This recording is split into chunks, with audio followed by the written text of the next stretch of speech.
Welcome to Supernatural Circumstances, the podcast where I take you down the rabbit hole into the fantastic world of the strange, the paranormal, and the unknown. I'm Morgan Knudsen. Come along with me on this week's adventure. Well, guys, we have back one of what has become one of my favorite guests, Nomar Slevik, who wrote an incredible book called In the Pines. And we had him on actually just recently. He was on not that long ago, but I felt like the conversation wasn't finished, and boy, was it ever not finished. So today we are going to be taking a gander and a walk back through the creepy streets of Maine and taking a look at bizarre humanoid encounters. So what is that? What is a humanoid encounter? What does that mean? Well, in the world of the paranormal, when people talk about that, they're talking about things that kind of trigger the uncanny valley response, which is something looks sort of kind of human, but it doesn't really fit the bill. There's usually something wrong with it. So we're talking everything from creepy vampires to black-eyed kids to, I mean, you name it. Just weird things that kind of hit you like, they kind of look a little bit human-like, but you know in your gut that they're not. So that's kind of where we're going today. And Maine is one of my favorite places, as I've said before, is that some of the Stephen King's books have been centered around some incredible fictional places in Maine, such as Derry and Salem's Lot. And this is always a really neat treat for me to sort of take a peek behind the curtain of what's really going on in such fantastic places. So, let's get this started.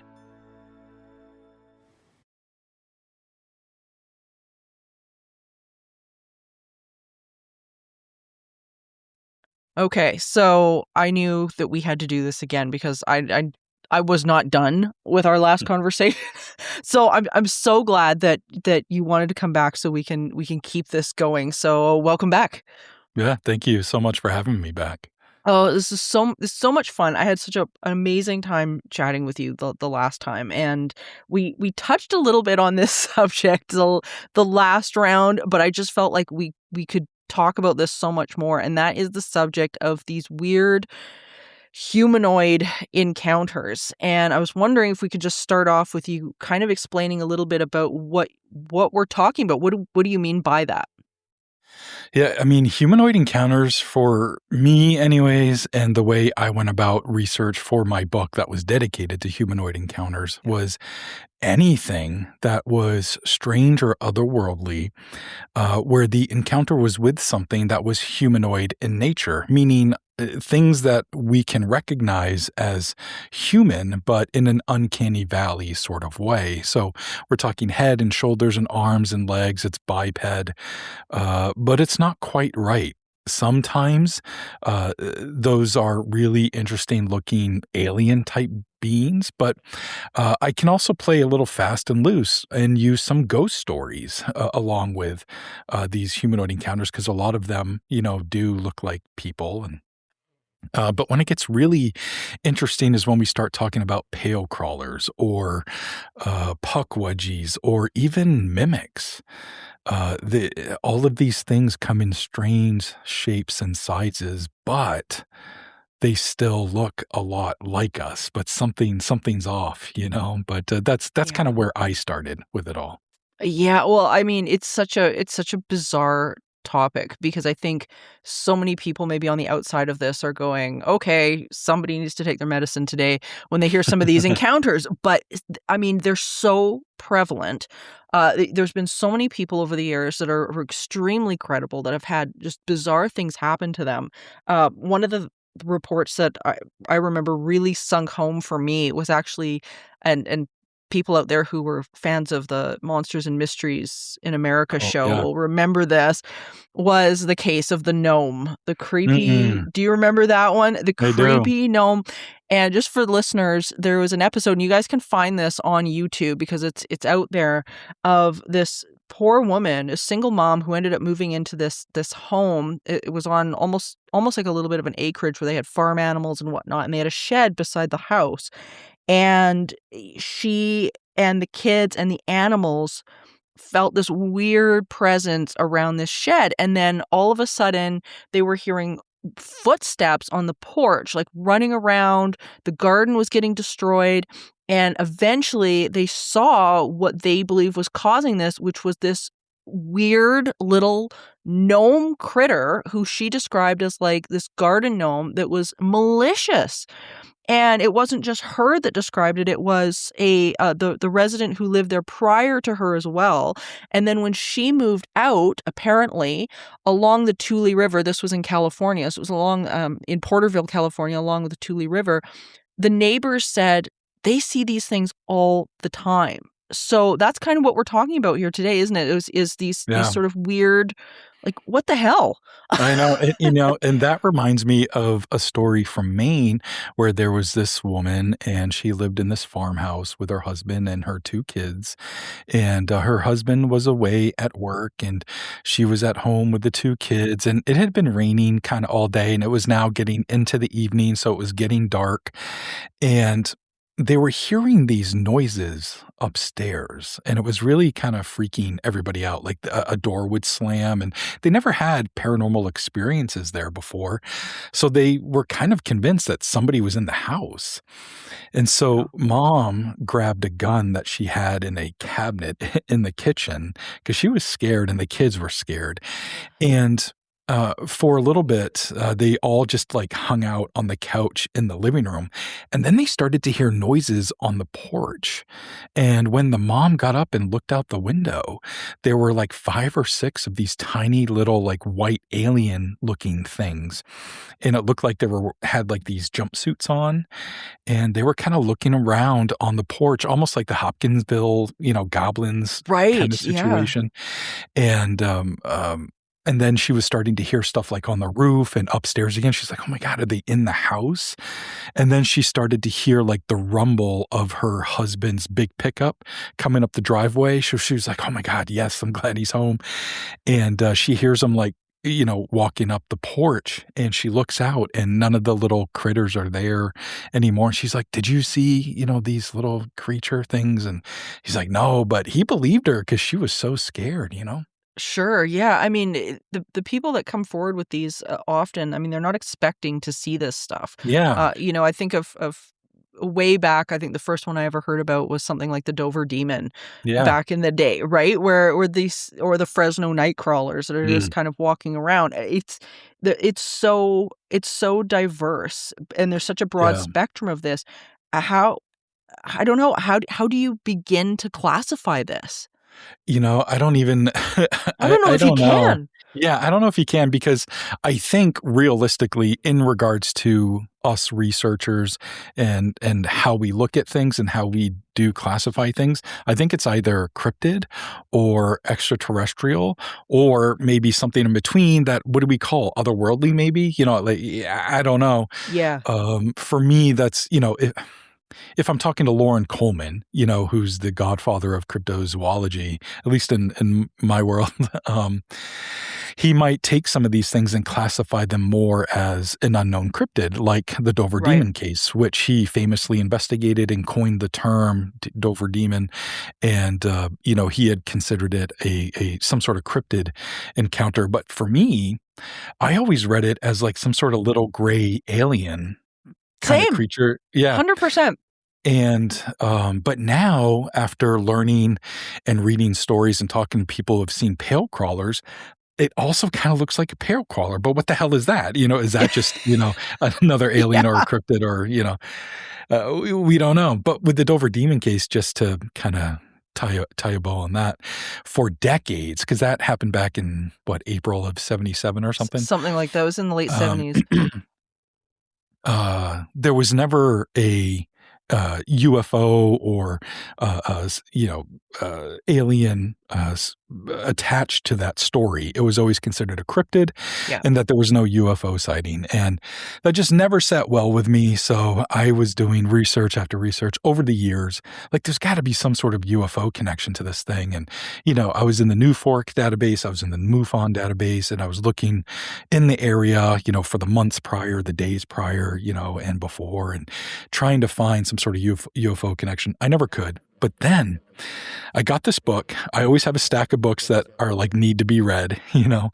and there was one called Curious Creatures by an author named Christopher Forrest, I believe his name is. And I think that came out like 2010-ish, something like that. And in that book, he talks about the Dover Demon case. I'm like, oh, great, somebody else talking about the Dover Demon case. Like, it's been talked about to death, Right. But he interviewed a family who lived in Natick, Massachusetts, which is pretty close to Dover. And on the exact same night that the first Dover Demon case happened, they saw a UFO in Natick, Massachusetts. You're kidding.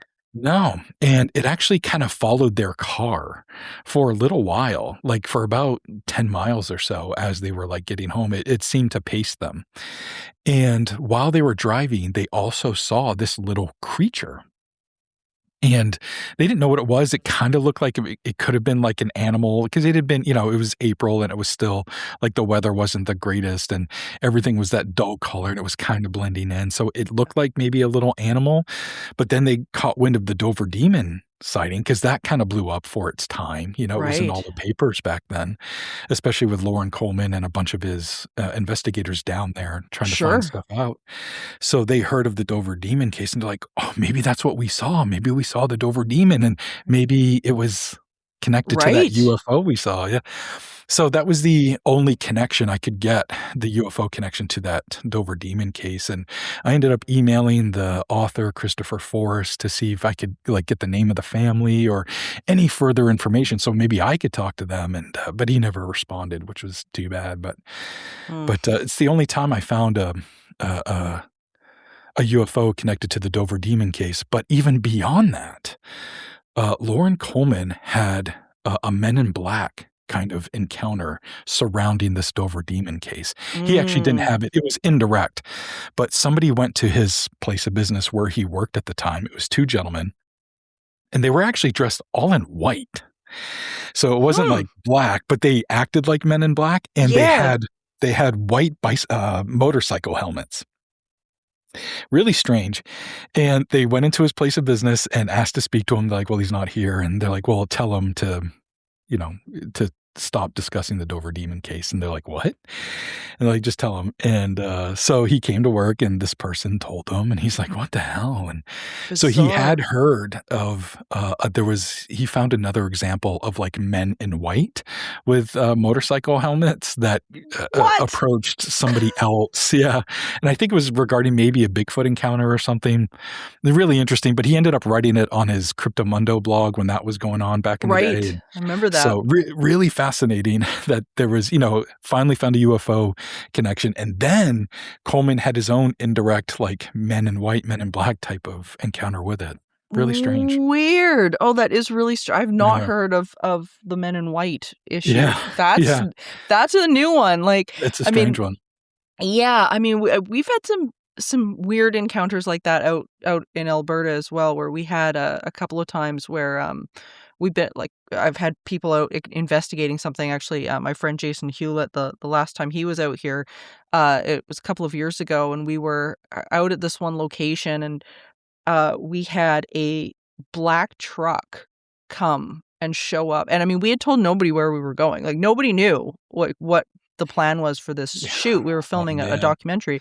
Yeah. And we had a black truck with blacked out windows come speeding up. There was nobody else around. Like, there's no other cars around. There's nothing. It was just us. We were out shooting.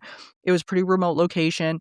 And they cut us off, came speeding up, pulled up in front of us. And they kind of did a bit of a U-ey and parked. And they were just far enough away that myself, Jason, and then the crew that I was with, we were like, it's time to get the hell out of here. Like, we don't know who these people are. It was so weird. Like, it was so weird. It was one of the first time that's ever happened to me, where I can like put my finger on it and go, what the hell? Like, are we on to something? Like, what the hell just happened? And how did you know we were out here? Like, right. That's the creepy weird part. Yeah, super, super weird. Like, I mean, in the prairie areas in Alberta, like, we've had some creepy people come up to us over the years, like, people that are pretty sketchy or whatever. But this was so strange because it's like, nobody knows we're out here. Black truck, blacked out window. It was just, I don't know. And maybe I'm just reading too much into it. Maybe it was a bunch of crazies, but it was weird. I feel what you're saying, though, because I've had a few run-ins. They're few and far between, but this was a long time ago now, probably 2012-ish, maybe. And there was a reported crop circle in this town that was about 2 hours away from me. And I finally went down there on a weekend, and the crop circle had formed back in 2004. So I'm already 8 years removed from it, But with reports of crop circles, they always say that, the grass and stuff grows oddly after one has formed. So I wanted to go down there to this field to see if there were still remnants of this crop circle. So I'm in this big field. It took me forever to find it because I'm on these little kind of back roads. But I finally find this field, and I just park. I'm on a dirt road, and I just kind of park in the road. There's really no other place to park, and I'm trying to get as high as I can, elevation-wise, to kind of look over this field to see if I can see an imprint or a weird growth area or something, And I didn't have a drone or anything at that time. I still don't, but I didn't. Nothing's improved, really. Yeah, yeah, everything's awful still. So I'm trying to kind of get the lay of the land here to find where this crop circle might have been, because I had seen photos of it, so I'm trying to line up trees and stuff. But again, I'm fighting against 8 years of possible change. So anyways, I'm doing that, and I can see some dust kicking up down the road, and I realize it's somebody coming down the road. And I'm like, my car's kind of in the way. So I get back to my car, and I try to pull it over even further so this person can get by. But they end up stopping maybe about 20 yards in front of my car. Huh. And they get out, and I'm like, okay. And they yell to me, and they ask me what I'm doing. And I'm like, oh boy. Yeah, here we go. Am I going to start? Should I explain what I'm doing, or should I just say I'm, taking a look at the field or whatever? So I decide to really say what I'm doing. Like, hey, I heard that a crop circle had been seen here, witnessed here, about 8 years ago. Do you know anything about that? And this gentleman, once they finally got a little closer to me, and now they're probably 20 feet from me at this point. And this looks like, he looks like a military person, in uniform with no emblems. It was really strange. Military haircut, military sunglasses, and it looks like a military jacket and these pressed crease pants, but there's no emblems anywhere. He's driving a dark looking SUV. I can't remember if it was black or navy blue. Yeah. And there was no license plate in front. We're a state where you don't have to have it on front and back, at least I think we did at the time. Anyway, but there was no license plate in front. And he was telling me you need to get out of here. This is private property, blah, blah, blah. I'm like, I'm so sorry. I didn't know this is private property. Is this road private property? He's like, the whole area is private property. You need to get the hell out of here. Just being real jerky about it. And I was like, geez Louise. So I raised up my cell phone at the time, which wasn't, 2012. It's not the greatest, but I just held it up and took a bunch of pictures as much as I could of the field, and then got back in my car. I was like, sorry. And I take off, and he, as far as I know, stayed there while I left. It seemed like he wanted to make sure I was gone. Yeah. So I thought that was interesting. I get back home, or I pull over eventually, or I probably went to a Dunkin' Donuts or something, and got a coffee. And then I was looking over the pictures, and I couldn't see any remnants of the field or anything. And I was too nervous to swing the phone over and get pictures of him, because I wasn't sure what was going to happen. I regret it though. I kind of wish I did, but you might not be sitting here right now. Maybe, yeah. But it was so the weirdest, cause I've been sky watching for UFOs in areas where there's been activity, and cops have pulled up and what the hell are you doing here? And I'm totally parked legally and everything's cool, but they're like, well, this is weird seeing a guy here at 1 a.m. Right, so they want to see what's going on, and they're always cool about it. But this guy, with no identification, emblem wise on his person or on the vehicle, I just thought it was weird. And it looked and felt so military, I don't know. I don't know what to make of it. It could have just been a guy and it was his property, or maybe he was watching it for somebody. I don't know, but it felt weird. Yeah, like it makes me wonder with some of these encounters, like when you look at some of these hotspot locations that seem to be really prevalent for this sort of humanoid slash mimicking behavior, because I Mm, kind of tie in a little bit the mimicking behavior with some of this humanoid stuff, and absolutely. yeah, because it seems to me, and correct me if you have another opinion on this, but it seems to me like there's almost a concerted effort by some of these beings, and I don't think all of them, but some of them, to be trying to mimic people or trying to mimic the surroundings. And maybe that's part of what the uncanny valley thing is that Mm, they don't quite get it right. Like something's yeah. off about the face, about the And movement. I don't and know. it all and it, at least in a mimic sense, it almost seems nefarious too. Like, why are you trying to trick me into, like, Right. for example, the story I have here, this woman in 2009, it was Thanksgiving, and they went for a walk. It was a woman, a young woman, and her mother and her aunt, and they all went for a walk. And the daughter, was feeling, like, kinda sleepy and, after having a big meal, so she's like, I'm just gonna go home." And they're like, "Okay, well, me and auntie are gonna keep walking." And so they kinda split off. And when she was getting closer to the house, she started to hear her mom's voice coming from the woods. And it's, like, the opposite direction of where her mom and her aunt were walking at the time. And it kept calling her name, and she's like, What are you doing over there? Like, I thought you were going for a walk. Are you coming home?" And, "No, come in the woods. Come this way. We're going this way now. Whoa. You have to come see this." And that came across as really nefarious. Yeah. Like, why are you trying to lure this person, into the woods? That doesn't feel right, So, this woman, this young daughter, she was like, "No, you're not my mom. I'm leaving." And they went Yeah. home. And as soon as her mom and her aunt got back home, she ran downstairs and she's like, "Did you guys, like, call out to me and like, when I was walking home?" And they're like, "No, we continued walking." She's like, "I knew it wasn't you." And they were like, "What?" And she told them the story I just told you, and pretty crazy, like, and if that's not nefarious, then what the hell is it? Well, Like, predatory, right? Like, that's yeah, how it comes off is very predatory, and it's like absolutely.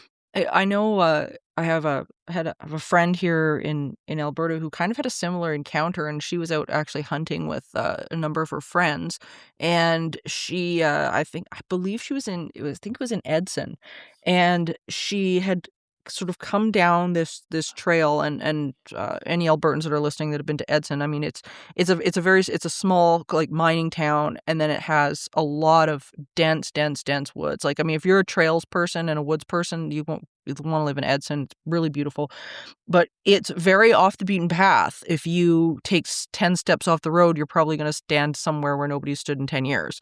Like, Wow. it's one of those places. Like, it's really beautiful, it's really cool, but man, you don't wanna get lost out there.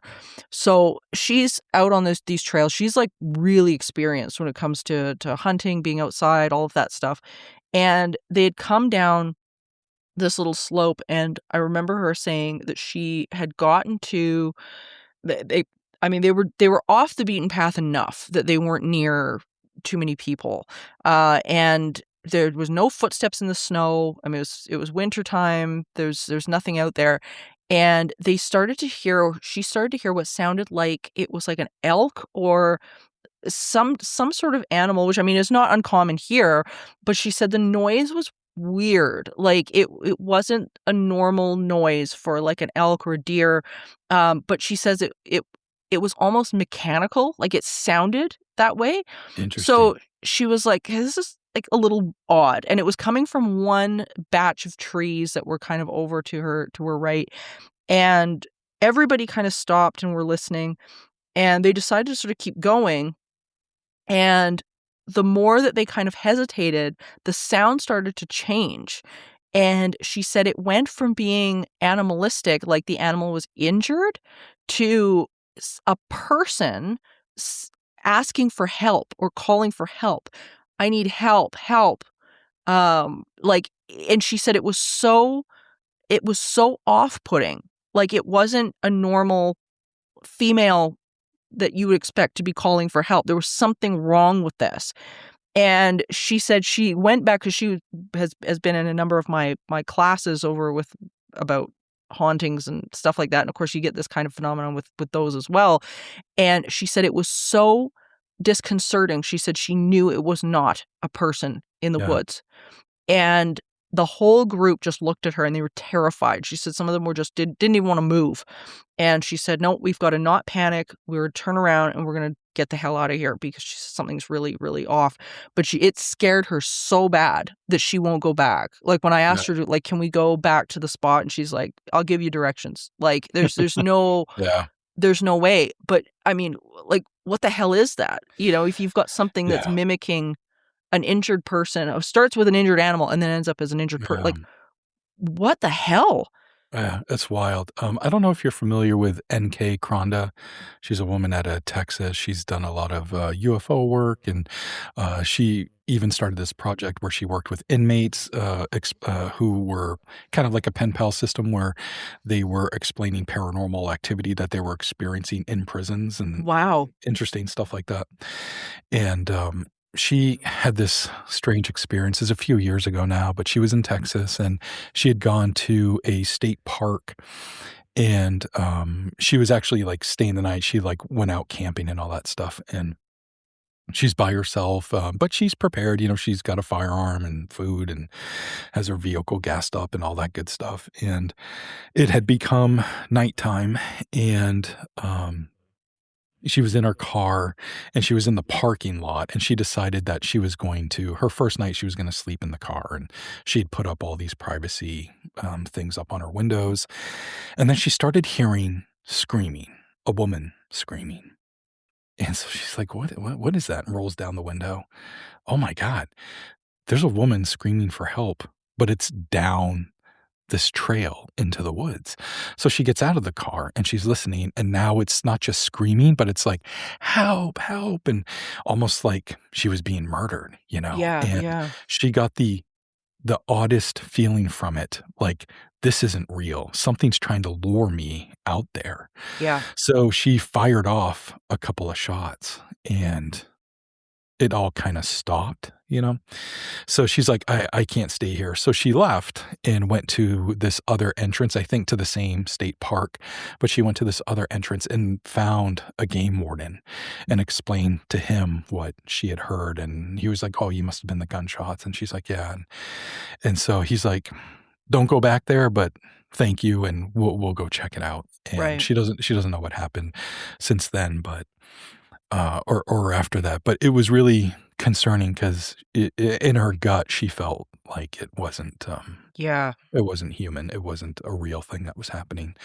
It felt like she knew, she felt like this thing, whatever it was, knew that she was there, that she was alone. It was trying to lure her away from all of her safety, you know, kind of Well, that's interesting. what my friend was saying too, and that was her gut instinct as well, is that it was a put on. Yeah, And at that point you've got to wonder, well, what what is it doing? You know, like yeah, what is yeah, it and what is it doing? And it seems to be that a lot of these are happening, and at least the encounters that I've recorded over the years have happened in wooded type areas. Have you yeah. found that as well? Oh yeah, yeah. It almost never happens in an urban landscape. No. I'm sure maybe like down an alley or something. I'm sure there's like some stories out there swimming around, but you know, I haven't heard any personally. But yeah, it always seems to be a woods thing. It usually is somebody who's isolated, or it could be a group of Yeah. people that are isolated, but it seems to come out when they or whatever it is feels safe enough to Yeah. make itself known to lure people to it for whatever reason. It's so creepy, and you know, you look back at all the different folklore throughout history in different parts of the world, and every culture for the most part has something like this in it. Yeah. Some sort of like mimicking or uh like transforming thing. And I mean, there's a million different stories around, you know, from each culture as to what that is. But Yeah. Yeah. it seems to be a phenomenon that is relatively common. I know out here it gets attributed to, all sorts of different things, usually in the indigenous cultures or whichever. But it seems to be something that's really, really prevalent. Like, and Yeah. it's a little disturbing how common this is. Like, it should Yeah. this should be rare. What the hell is happening? Yeah, yeah. I was in our national park here in Maine. It's called Acadia National Hmm. Park. And, I was up they call it the carriage roads. Back in the day, this rich guy who, like, created Acadia National Park, he made all these roads, for carriage, horse and buggies, so Makes sense. Yeah. people who were disabled or who were sick could still get out in a horse and buggy and be in nature, and so he made all these carriage roads everywhere. So they've been preserved, and, now people hike them or bike them, and I'm out there on my bike in the summer. And it's usually, like, filled with tourists, so I try to go to a little bit more unknown places, and I'm up in this really elevated area. I think I just got done bicycling, like, 2 miles uphill. Not, like, super, graded, it's probably a less than 45-degree angle, but 2 miles, you get a little tired, you know? So I kinda Yeah. reached the crest of this hill, and it's all flat now for a little while, and I just stopped there to have some water, and I'm chilling. It's a beautiful summer day. I think it was July, like 2 years ago, maybe 3 years ago, and I heard this whoop sound right behind me, like something was standing right behind me and Oof. leaned in, and it was right by my ear. Like, I didn't feel the breath or anything, but I heard the whoop, and, you hear about that in Sasquatch encounters, but there's other animals that make those noises. There's moose that we have here in Maine, and they Sure. make, like, this whooping sound. There's also porcupines, and they make really strange sounds that you don't kinda They realize that come from they them. really do. Yeah. Yeah. Yeah. And so I heard this, and I'm still, like, sitting on my bike. I've got one foot on the ground, and I'm drinking water, and I hear this whoop, like, right behind me. So I immediately turn around, and I thought I was going to maybe see a deer or something. I didn't know what the hell. And I look, and there's absolutely nothing and no one. And I'm like, "How Wow. did I hear it, like, right here, and there's nothing behind me?" However, the woods are, the road's probably 12 feet across, and there's, thick woods on either side. And so now I'm scanning the wood line on both sides, like, did this thing hide quickly? But there's no trampling of, leaves or anything that I'm hearing. I'm not hearing it, snap branches in the woods or anything. So I didn't know what it was. But my mind did go to Sasquatch or mimic of some sort, Yep. and even something like paranormal. Could there be a ghost of a hiker up here? Like, there's definitely stories of ghosts of hikers and all sorts of trails, and so I don't know what it was, but it scared me, Yeah. and, to me, with that whooping sound, just the stories that I've heard, I thought it was, Bigfoot in nature, so I contacted a Bigfoot researcher locally and, like, "Hey, here's what happened to me, here's my experience," and they said, "Well, we have had reports from that area, so I'll write it down and chalk it up to probably another kind of encounter there." But they Yeah. made sure that I knew other animals that can make that sound. I'm like, "Yeah, you're right, but wouldn't I have seen a moose or at least heard it or Yeah. something?" You can't miss a moose. Like, I mean, Cannot there. miss a moose. A porcupine, maybe. I might have missed a porcupine. Yeah. And if so, okay, that's fair, but why did I hear it right here? I don't know if Yeah. it was the way the wind was blowing and sound carried, but it was really strange that I heard it, like, and I got my hair raised, on the back of my neck. I was like, "Ah," and, immediately turn around and nothing's there. It's Yeah. crazy. Yeah. It's interesting how it seems like, all of the folklore and whatnot about you don't go in the woods, don't whistle in the woods, don't, Yeah. it's like you hear these stories and you're like, it's probably not just folklore, guys. Like, there's something, Yeah. there's something to it. I know I've always been really fascinated with these sort of woodland type areas because there really is something that's unexplored, I think, within it. And I mean, in parapsychology, I mean, it touches on it a little bit. I mean, you talked a little bit about hauntings. and whatnot. And we see this phenomenon in haunted homes and things like that every once in a while, where you've got an entity that will appear or something like that, and just doesn't quite look right. Like the eyes aren't right, and it usually happens in the homes with some sort of negative entity in them. Mm. But it's really interesting how it's like there's this sort of attempt at uh deception. And I mean, in those cases, it usually is deception related. Yeah. I don't think I've ever seen a case of that specifically where it's been something that's been good. I Yeah. remember I had a client, and she this was bizarre. So the father was a single father who had a young daughter. She was, God, probably about 6 maybe. And the father, who's a hardworking guy and whatnot, and he worked with my ex, and he would come over every once in a while to hang out with my ex and just chill and whatever. And every once in a while he'd bring his little girl. And she always struck me as kind of this, oh, she's kind of a lonely little kid. Like, she just didn't seem to have a whole lot of friends. She'd kind of just fall asleep on the couch. Like, she was just a little bit more aloof, I guess, than most little girls her age. But anyway, eventually the father approached my ex and said, I know your girlfriend does this stuff. My daughter's been getting a quote unquote phone call through her toy phone from something. Yeah, it is. Oh, it gets weirder. Something that's calling itself Grandma Ghost. Oh, geez. And oh yeah, and this is not an isolated case, but this is one of the many that I've dealt with over the years. But Grandma Ghost started off as this great friend, and then eventually the little girl was saying, "Oh, Grandma Ghost says that if I don't do what she says, that my family is going to get hurt. I've got to do these things, or Daddy's going to be hurt." Like, it became very nefarious. Let's put it that way. Very nefarious very quickly.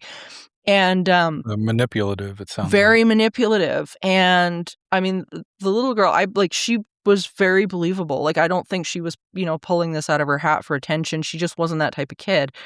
And he basically went to my ex and said, I really don't know what to do here. So anyway, I hadn't even talked to him yet. I gave my ex a list of things that I said, here's where he can start until we can actually sit down and have a chat. And I gave him a list of things like, make sure you're not telling your kid that she's bad. Make sure that you're partnering with her.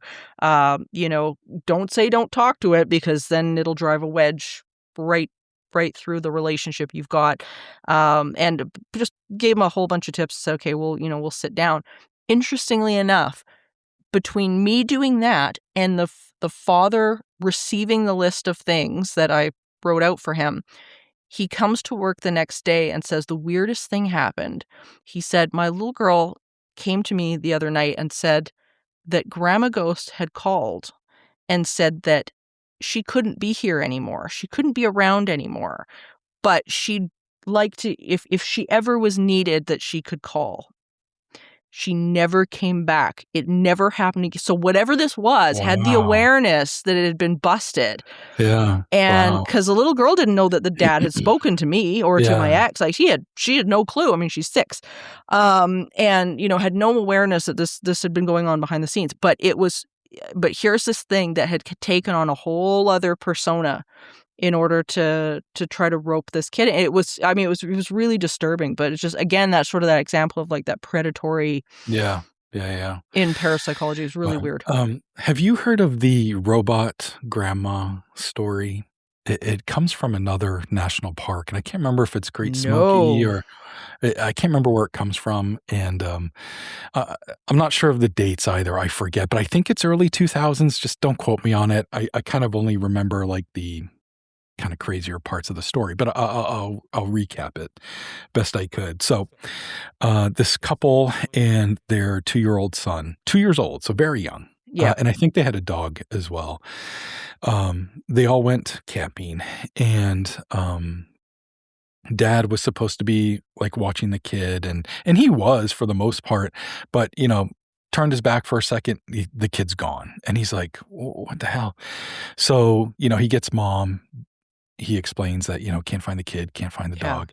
And so there's this trail really close to the campsite that we're staying at. And he's like, I'm going to go run down this trail for a little while. Maybe he just went walking down there. And, Sure. And I'll find, hopefully I'll bring him back. You stay here in case he comes back. So he runs down the trail. He goes about 2 miles. No kid. There's no way it could have gone 2 miles, but he's also making sure to look on either side of the trail, make sure he didn't get into the woods. And he comes running back up the trail and still no kid. And they're getting pretty scared. So they call the authorities and let them know, like, hey, here's what happened. And so search and rescue came, a bunch of family came to help look for this child. Sure. And it's now well into the evening, and it's about 11 p.m. now. And that same trail that he had run down, not even a mile down the trail, the kid was there, sitting in the middle of the trail.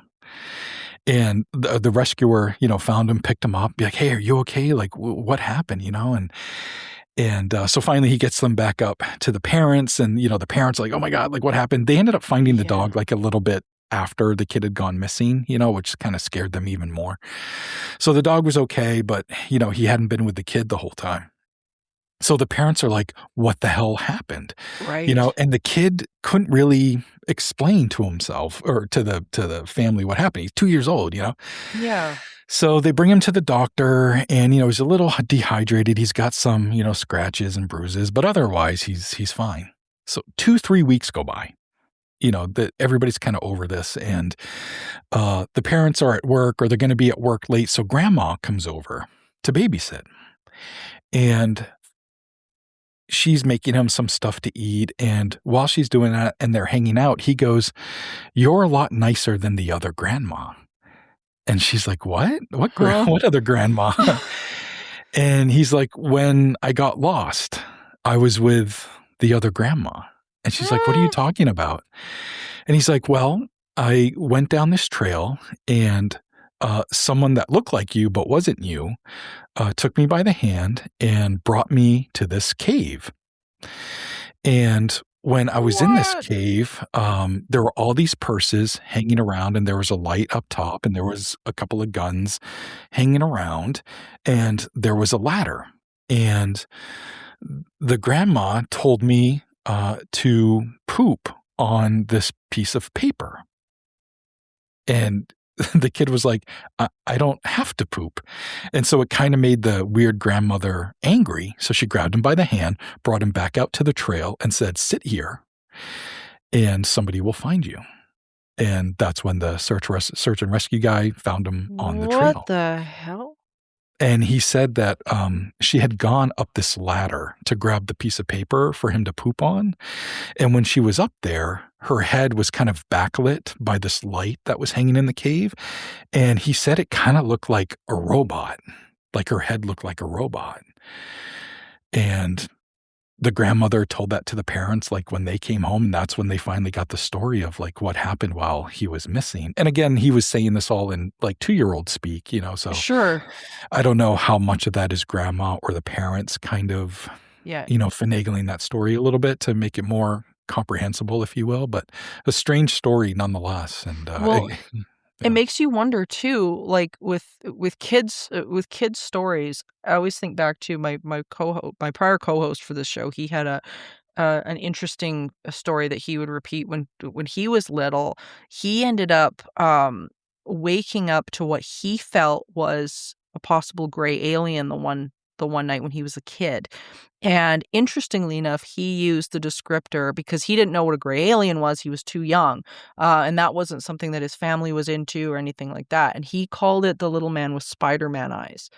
And so, which was, because that was something that he could relate to. Sure. So it makes you wonder in a case like that, if, he's using the term like, oh, it looked like a robot, or it looked like, to try to fill those gaps in. So you kind of have to wonder, like, and what else could that be describing, Yeah. And, was it something else that looked older and is only reference to something older was his grandma?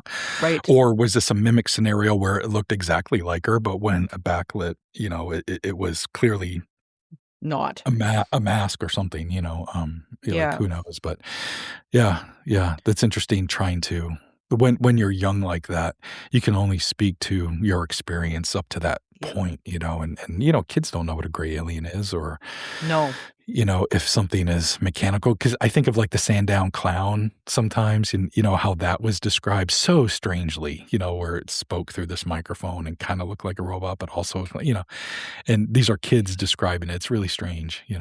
Yeah, I think when people are taking witness accounts, and that's something we can actually talk about, is when people are taking eyewitness accounts, usually that's what ends up happening is people are just trying to relate that to whatever is in their realm of discernment. Yeah, And yeah, one of the questions that I always like to ask witnesses is, like, say, for example, they say, "Well, I heard footsteps in the hall." Okay, well, if you couldn't describe it as footsteps, how would you describe that noise? And it's really interesting to see what they come up with, because sometimes it turns into, "Oh, well, it could have been, like, somebody sweeping. It could have been a brush on the floor, or it could have been," like, when they begin to start to take sort of the visual element out of what they think it yeah. was, and what they end up sort of coming up with, that it's like, was it footsteps or did it sound like something else? Like, what if you could use any other term to describe it, what would you describe it as? And that's especially with kids, I find that it's really interesting to hear what Mm, they come back with. Like, you hear this a lot with, kids that have reportedly seen Bigfoot, like this little guy, like, getting lost in the woods and being guided back to a trail, and they say, "Oh, it was a bear." Like, the bear, yeah, yeah, yeah. the big hairy bear brought me back to the trail and said to wait here or something. So it just, yeah, it's interesting. So, like, when you're taking these stories and reports in, like, how reluctant are these people to tell their story, and are they trying to fit it into their own personal framework? Yes, I do think they are, but I also think it's very important that I just let them tell their story. I Yeah, try not to like interject and be like, could it have been, or did it sound more like this? I don't want to lead them, ask sure. leading questions, or I just kind of want to get it all. So yeah, they do describe it in their own way. And I really like that because like you were saying, when they're describing footsteps and you have them picture it in a different way, if they are having trouble kind of explaining what this thing looked like, I'm like, just tell me what you think you saw. I don't care how crazy or outlandish or what you compare it to. Just Yeah. the most convenient, the easiest way possible. What did it look like? And sometimes I'll hear things like it kind of had ears, like picture a rabbit, but like a really scary dark rabbit. Right. The ears aren't that long, but there were ears. Just as an example. But I did interview this child. It was with his parents. I was actually interviewing the parents, and it was the child's story that they wanted to tell me. But while they were telling me the story, the kid came in to the room and sat on mom's lap for a little bit, like, "Hey, you remember when this happened?" And like, "Yeah, yeah, yeah." And and the kid said a little bit, but then it went off running again with its siblings and stuff. So I was left with the parents, but the story was, he had been up in his room with his sister. They were both about 4 or 5 years old, and they said that this, like, grasshopper, this ant type of creature walked into their room and picked them up, and he said it bit them on the inside of their stomach. Just a really weird thing to Weird. say, yeah. So I was trying to interpret that, and I was trying to ask the parents, like, "What do you think that could mean?" Like, was there, like, maybe a bad feeling in the pit of his stomach when he saw the creature? Like, maybe that's what it meant? Yeah. And they said, like, he did this motion where, like, this thing, like, picked him up and then, like, bit him, but he felt the sensation on the inside of his stomach. Strange, but he did this motion as if he was being Yeah. carried and then lifted up to his mouth, to this creature's mouth. So anyway, that happens, and it kinda hurt a little bit, and then he put the kid down, and he said this alien backed out of the room while he continued to watch the kid and backed out of this room. When it got to the doorway, it turned around and went into the hallway. It looked back at him one more time and then went down the stairs, which were right there, and then he heard the front door open and close. And that's the whole story. And trying to interpret it in a different way was really difficult, like trying to ask just some discovery questions, Yeah. like, did you show him any pictures of insects to see what it, see if anything looked familiar? And she said that they had this little science book, and she was showing them pictures of ants and grasshoppers and praying mantises and things like that. And they're like, no, not really, kind of. But she didn't have a UFO book or an alien book or anything to show them, to see if Yeah. something looked more accurate. But so it was the way they described it was kind of like a cross between like an ant and a grasshopper type of thing. I was like, wow, that's Weird. really interesting. Now, in that same town, I just happened to be having my car worked on and had new tires put on, and I'm sitting in this garage with this gentleman while his workers are, like his office was kind of like the waiting room, and so inevitably he's like, "Oh, so what do you do?" I'm like, "Oh, here we go." Yep. Well, yeah, I'm an author, I'm a writer, and hoping it could kind of stay there. And, "Oh, what do you write about?" I'm like, "All right, here we go." So, nonfiction stories from Mainers sharing their strange encounters, UFOs and Bigfoot and stuff like that. He's like, "Oh, well, I got a story for you." And I love it when I get that response because a lot of times it's like, "Oh, Yeah. okay." But he's like, "I got a story for you." So we're talking the same town. This guy lives, as the crow flies, maybe a mile away from this family that I interviewed. Okay. He's outside 5 o'clock in the morning and he's tinkering around in his garage and he's drinking his morning coffee. And it's like a nice summer day. He's out there early and he starts to hear like this whirring, like mechanical motor sound. And it's coming from behind his house. And behind his house is a Mm. field and then woods. There's no roads, there's no trails, just a big field and then some woods.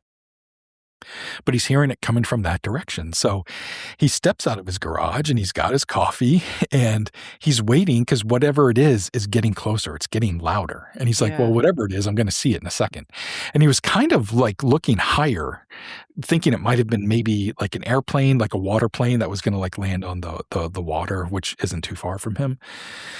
And he continues to watch and he claims he saw these two like hover motorcycle things, kind of like out of Star Wars. And what was sitting on top of them were these insect looking humanoids. What? And he said like they were the size of people. These motorcycles were like the size of regular motorcycles, but they had no wheels. They were hovering and they went right by him behind his house. Zzz.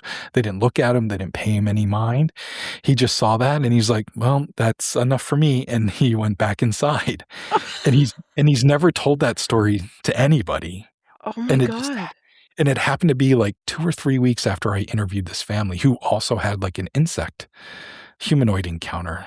So strange. Oh, that's so bizarre. I remember a story, and it again had to do with kids, and I can't remember what the being looked like, whether it was like insect or reptilian like. It was I can't remember what the kid described, but it was a situation where the kid had been telling their mom about their imaginary friend. And usually it's like when I hear that, I'm like, oh, here we go. Negative haunting case. This is going to be fun. But anyway, uh, I remember the case. It wasn't mine. And she kept saying to her mom, oh, my imaginary friend that lives in the closet. And I guess the closet had like I can't remember whether it had like an old coal chute in it or something like that, but it was like it had an access point out. And the mother had come in the one day and the little girl was sitting there in her bedroom talking to this closet, which was like partly open, and said, oh, I'd like to have a sandwich. And the mother was like, yeah, no problem. And she's like, my friend needs a sandwich too. And the mother's like, haha, that's cute. Goes back downstairs, makes 2 sandwiches like a good mom, comes back upstairs, passes her kid the sandwich and the second sandwich, and the kid proceeds to pass the second sandwich to a hand that came out of the closet and took Whoa. the sand. Yeah. And the mother said she just lost it. She said it wasn't human.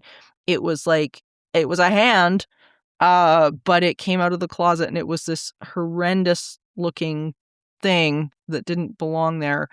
and the daughter was completely fine with it. Which I have to say would probably have been me as a kid. That would Yeah. have been me as a kid. I'm like, why are you beating up on my friend? But yeah, it was. But I remember that story as well, and I can't remember where that was from. I think it might have even been Monsters and Mysteries in America as well. But it was. And the mother was like, I had no idea. She said, I don't know what it was. I don't know what this thing was. I don't know where it came from.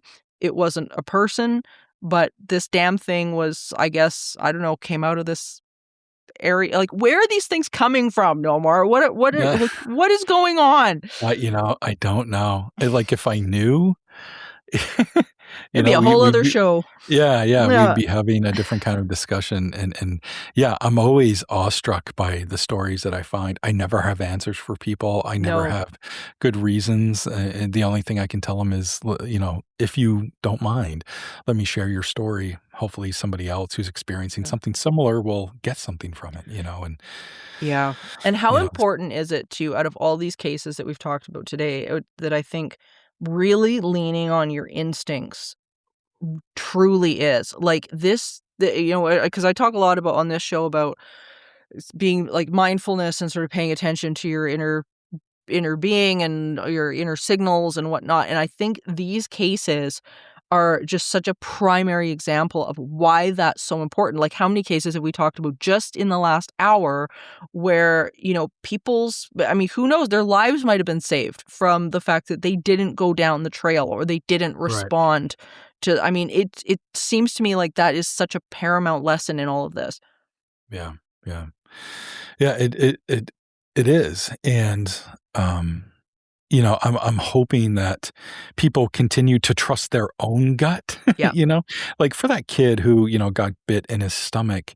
That's just a child that's like, how do you avoid that? Like you're in your room, you think you're in a safe place, but the gentleman who's outside 5:00 in the morning drinking coffee, he could have been yelling, hooting and hollering or something to draw the attention, but he instinctively knew to not say anything, and they paid him no mind. And that could have gone differently, like who knows what could have happened. So I do think it's paramount that people kind of mind their own business while things like this are happening. Like people like you and I kind of walk towards them. I do so cautiously. I'll end on one quick story that kind of talks about this cautiousness that I trusted my gut on. I'm on those same carriage roads I told you about in Acadia National Park. I'm in a completely different area. There's actually 45 miles of these roads, like intertwined in the mountains and stuff. So it's a large area, and I'm probably 20 miles from the other whoop encounter I'm talking about. So this is a different day, a different year probably, and I'm in a different section. And I'm by myself. I like trying to find ways that I can, ride my bike in relative without many people around. So I've been riding for probably a half hour at this point, and I'm coming to this big curve in the road. And I've been down it before, but not often. And as I'm approaching this curve, I get this really ominous feeling. The wind picks up, and it kind of scared me. Like I start getting this feeling of dread. The wind picks up, and I stop my bike. And so I'm there again with one foot on the ground. I'm on my bike and I'm looking ahead, and I can't see around this corner. And then in my head, I start picturing this creature, this beast, this humanoid figure in the middle of the road. If I keep going, I would see it. And it feels like something was projected into my mind to be like, I'm around the corner and you're not allowed here, at least today. And it scared me. It wasn't just something I was imagining. I felt weird. I stopped my bike, and then an image came into my head, and I decided to trust it. I turned my bike around and I went the other way. I went back the way I came. I did not go explore that because of that feeling. It wasn't good. I was almost sick to my stomach. Like, it seemed like if I kept going, harm would come to me. Yeah. I'm like, I am a researcher of this stuff, but I'm not really ready to get hurt for it, or potentially killed for it. I do want to encounter these strange things, but I think there is a way to do it safely. I've been on a lot of UFO investigations and I've seen a lot of strange things, but I think it's smart to play it safe. Like you were saying earlier, don't follow the whistles into the woods. Yeah. And if some creature has the power to project something into my mind, you know what? I'm going to go the other way. Like, and if it's just something I made up, well, okay, at least I'm still safe. You know what I mean? No harm, no foul. Yeah, I think that's one of the biggest lessons with all of this stuff. As much as like you're saying, we kind of charge into the unknown because we want answers. We want the curiosity killed the cat kind of thing. But at the same time, it's something it's a sobering respect that you have to have for this phenomenon, because the reality is, there are how many missing 411 cases that are out there now. There are people disappear, and it's something, I mean, you and I have got a million stories of, and it happens. We don't know what this half of this phenomenon is. We're such novices in all of this that it's crazy. And it's not for a lack of trying. Like you and I and thousands of others, like we're trying to figure it out. Yeah. But we just don't friggin' know, like we can have speculations. And, and that's another thing, like when I talk to people like you or other people, in the community, and they start telling me that they know what this stuff is, that's when I stop listening to them. Like, you don't know.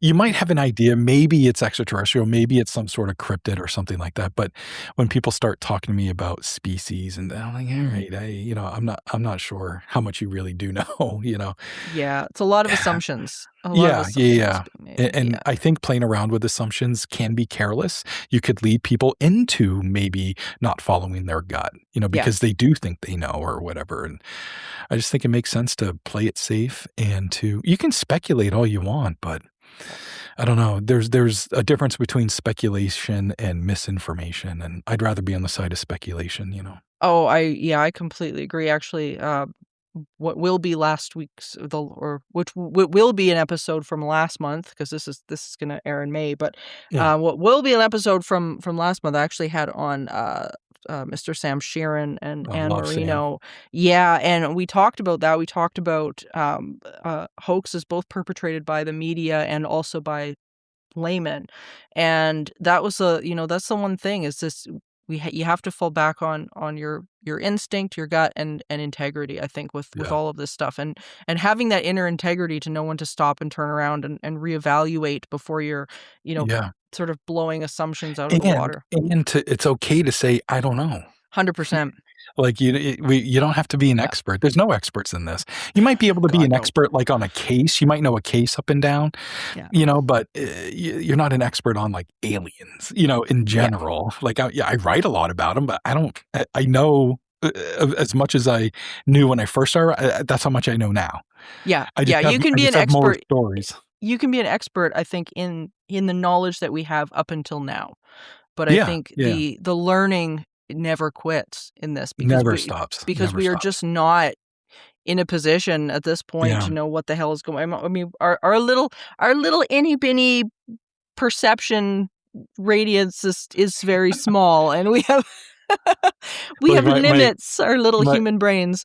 My girlfriend will call it our little pea, or our human pea brains. It's hard for us to comprehend some things. 100%. And and I think on the consciousness level, it's like we've got that awareness, but our belief systems and all that stuff, I mean, we squish it down into this tiny little thing, and we're just we're just going along doing our best. Well, thank you so much, Nomar. Where can people get your book? Because they're going to want to pick that up. Yeah, you can type my name into Google or into Amazon, and my books will pop up. Nomar Slevik, Slevik. I'm sure you can see it on the screen here. But also allmylinks.com/Slevik will get you there as well. I have a podcast called Haunted Pines, where I share cool short stories, and I have all my books, and I have some documentaries. So allmylinks.com/Slevik will bring you to all of that stuff. That's awesome. And it'll be in the show notes, so you guys can pick up on humanoid encounters, creatures, phantoms, and other strange entities sighted in Maine. All of your work is just, it's so great, and it's just so great to have you here. So I'll be calling you to come back. I mean, Yeah, we're going to have to do this like every few months or every 6 months or 100%. something. Keep sharing stories together because it's fun. Absolutely. It's so much fun. Thank you so much. Thank you.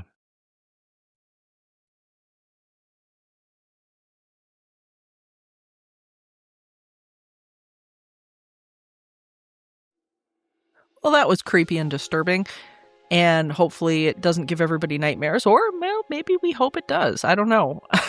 But so fascinating. This whole subject to me is so fascinating because there's this element of high strangeness in it, which has always completely fascinated me. And here we are, just a few days out from the government disclosure of the UFO, the UAP files. And I've already just started to dig into some of the things that were released. I mean, God knows this is not going to be everything that they have. We all know that this is going to be sort of a sampling of whatever they felt was viable to release to the public. But, it makes you wonder what we're going to find in there. Like, is there going to be stories that link up to some of these cases that we just talked about with Nomar? Things that people are encountering that have that kind of uncanny valley feeling. Maybe they are related to something interdimensional or alien or something like that. So there's so much that we could discuss and talk about. And once again, I finished this conversation not feeling finished with Nomar's stories. So we're gonna have to have him back because, I mean, let's face it, this stuff is just never ending. I really encourage everybody to pick up his book, In the Pines. It's available on Amazon. And he's just such a fantastic guy, and he's so full of knowledge about not only these just various stories, but he's really insightful about what these things might be. I think one of the big things that we can take away from any of these cases is the ability to be vulnerable and say, "I don't know. I don't know what it is." We can theorize till we're blue in the face, and I love to do that. I love to toss these ideas around. But at the end of the day, we're still such a speck in the vast cosmos of what's going on. And our understanding is just so incredibly limited, which is unfortunate, but hopefully it's expanding. Hopefully this consciousness and this, maybe some of the beings that are out there will entrust us enough to take the next step. And I think that's all we can kind of hope for. But, going forward with an open mind, open heart, and, remembering that a lot of these beings are just beings. There's a lot of talk right now, things getting slung around that this is demonic, and, it's really easy to label stuff that we don't understand as evil or demons, and it stops us from thinking. And, the easy thing to do is paint phenomenon with a broad brush that says this is evil, so therefore I don't have to think about it. I don't have to like it. I don't have to dissect my own beliefs. I don't have to do any of the above. I can just label it as evil, and then that's where my learning stops. And I highly encourage, I don't really think that there's too many listeners out there of this show that are thinking in that way, but if there is, I would highly encourage, or if you've got people in your life that are of that mindset, I would highly encourage an attitude of curiosity rather than fear, and have the courage to dissect your beliefs, and have the courage and the vulnerability to be mistaken or wrong. That there might be something else in this for you that is impactful and meaningful and expansive. And I think that's all we can do at this point. But anyway, thank you for joining me on this eerie expedition, my dear listeners. And remember, there is no line between the natural and the supernatural. All is consciousness. Until next time, stay curious, friends.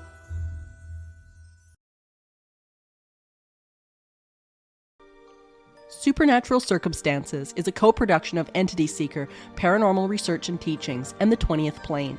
This podcast is a part of the Curious Cast podcast network. You can find out more about me, Morgan Knudsen, and book me for live appearances at entityseeker.ca. You can also email the show at supernaturalcircumstances.com.